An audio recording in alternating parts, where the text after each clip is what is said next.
Hello and welcome to The Adult Life, where we give you the tools to be a happy and healthy adult. My name is Simi and I'm the adult in charge. Well, I hope you're having a much better 2021 than I am because I'm in lockdown. I've been in lockdown since before Christmas. In fact, I'm feeling like Akon right now. I'm locked up, they won't let me out. Honestly, it's ridiculous at this point.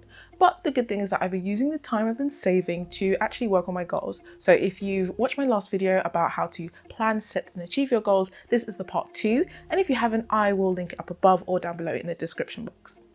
So if you're interested in that kind of stuff, personal finance, personal development, then this is the channel that you really need to be subscribed to. So I've got 12 goals for the year and I've split them into about 40 objectives. So that's just under 3 objectives per goal. And I've got them all in an online sheet. So here's a little sneak peek of my goals. This is the overview. And basically I started off by doing a review of my last year here for every single sector of my life. And then I started brainstorming some things that I wanted to make some progress on this year. So I'm going to take you through all my goals apart from the ones in the faith and relationship sector. That's because those are a bit personal, but they have the normal stuff that you would expect, like checking on your friends and family and that kind of thing. So let's start with my personal goals. So my first personal goal is to learn to drive. I already know how to drive. I actually already have a license, but it's not a UK license. So I booked my test for April 2020, but you know what was happening at that time. So it got postponed to November, which is fine because that's when anything opened. But then the week before my test, we got put into lockdown again. So it got postponed to March 2021. So that's over a year after I initially booked it, which was really painful. And obviously we're in lockdown again until mid-February, which is just a month before my test. And I don't know if I'll be able to do it then. I have no idea what's happening. And this one's not really in my control, but if I can do it, I will. My next goal is keeping up with the Ramses. Ayy. So silly. Anybody that knows me knows that I love Chinese. Absolutely love it. I would eat it every day if I could. And I've tried to cook Chinese myself before, but I wasn't really getting the results that I wanted. So last year I said, you know what, I'm just going to do it. I went to a Chinese superstore and I bought lots of ingredients that are common in lots of different recipes, and I started cooking, and I've had the time of my life learning different recipes and eating it too. So I want to continue to learn more Chinese recipes. I'm also doing Thai and Korean, so that's going to be really fun. I also want to learn how to cook more Nigerian dishes, and I want to learn how to cook them party style, which is quite different from the one that you would have at home. So things like efo, the party jollof, all them things. I really want to learn how to cook those. The best thing about those cuisines in particular is that they have a lot of vegetables, and I really hate vegetables. But learning how to cook dishes that have a lot of vegetables that, taste good because they've been spiced by lots of different spices is going to be good for me this year, definitely. Because if I had it my way, I would just be eating carbs and protein. All right, so my next goal is to declutter and to delegate. So one of the major issues that I have in the house that I'm in is that there's a lot of stuff and I don't have a lot of places to put it. But also I'm a hoarder. I can't even lie. I should be on one of those TV shows really, because all those Amazon boxes and the box that you got your iPhone in, yeah, I keep them because I'm always thinking, what if I need it? What if I need it one day and I've thrown it away? I'll be so pained. I'll be so pained. But I'm still going to look through all my stuff and give as much to charity as I can. There's no point in me having all of this. I'm not going to wear it. So the next thing I want to do is, I'm going to get a lot of flack for this from my family, but I really want to get a cleaner. And here's why. I struggle with cleaning for a long time because I have a bad back, and cleaning for more than 5 to 10 minutes at a time aggravates it a lot. And it makes me not want to clean because my back just hurts so much. And there's no point in doing that. So I want to get a monthly cleaner just to do the deep cleans, and then I'll do light maintenance on top of that. My back is something I'm going to look into this year, but until then I need to get something in place. So to maintain that, I'm going to also do the 5-minute rule, and that basically means that either I'm going to be washing and or cleaning up 5 minutes a day. And let me tell you, I thought this was just one of those fads that people do, but it's actually really helped. Because you only have to do 5 minutes, you don't really need to psych yourself up. I just set a timer on my phone, said it's 5 minutes, clean, and anything that's not done is not done, and it's for the next day. And the last part of this goal is to improve my sleep hygiene. Now, I'm the worst at this. I'm the kind of person that will be on my phone up to the minute I want to sleep, and then I expect myself to just fall asleep, and that's really not how it works. So I really want to, first of all, start going to sleep earlier, 12 instead of 1, 2.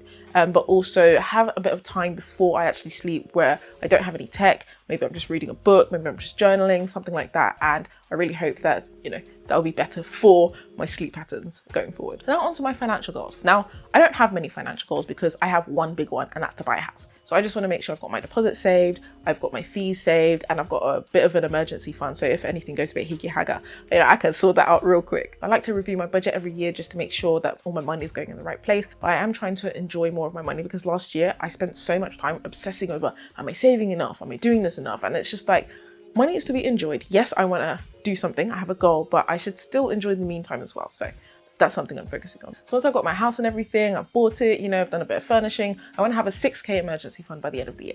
Now this is very ambitious because obviously I'm going to be spending a lot of money, furnishing, buying the house, everything. So this might be the most ambitious one, but I might as well set it. Even if I only make £3,000 by the end of the year, I might as well. And then some other things I want to do is overpay my mortgage by 1%, which seems like a lot, but if you have, say, a 200k house, that's just £2,000.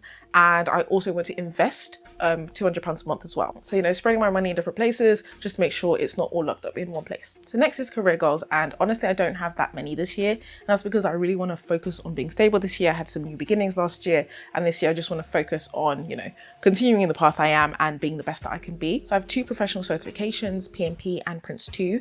So I'll be working to maintain them for the year. And then also I'll be working on any feedback that my bosses give me, just to improve as a project manager. So my next goal is health. And I'm not going to tell you all my health goals. Obviously the back pain that I spoke about, that's going to be focused on this year.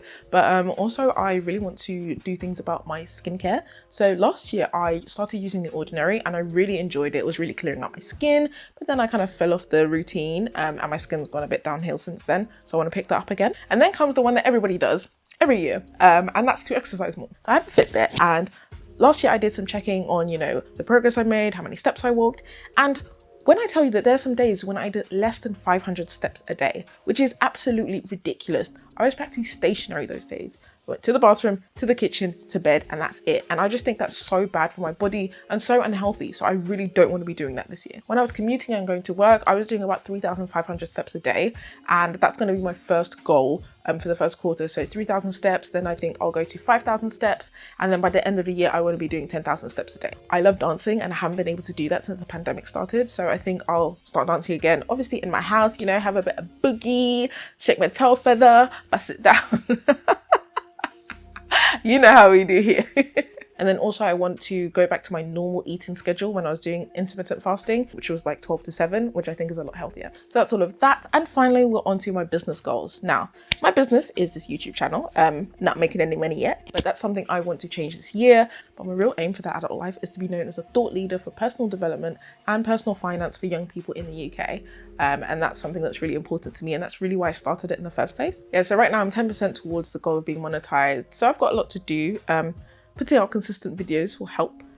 Promoting myself as well will help. I know some of you may know that The Adult Life is actually a blog and a YouTube channel, but I fell off the blog. I kind of a lie. I also have Twitter and Instagram, but I don't post on those enough. So that's something I'm definitely going to be working on, especially in Q1, kind of build that momentum and then get my name out there a bit more. So apart from YouTube AdSense revenue, I also want to think of some other ways to monetize the channel. So, affiliate links, sponsorships, even selling my own products as well. Those are things I'm thinking of. So we'll see how that goes. Watch this space. I've got big plans for The Adult Life and I want you to join me on this journey. So you better subscribe. You better subscribe. So those are all of my 2021 goals. Obviously, it's a lot. It's a whole lot. I'm being ambitious. And like I said, there's no point just aiming for what you can do. The whole point of goals is that, it's something that you're not sure if you can achieve, but you want to do. And that's what I've done. So if this is the kind of thing you're into, goal setting and achieving goals, why not write in the comments what some of your goals are? We can discuss all of the above, and you can subscribe, to see me striving towards my goal and hopefully meeting them. We'll see about that. But yeah, those are my 2021 goals. What do you think? Do you think they're a bit too lofty? Do you think they're just right? Let me know in the comments. Well, that's all I have for this video. So until next time, see ya.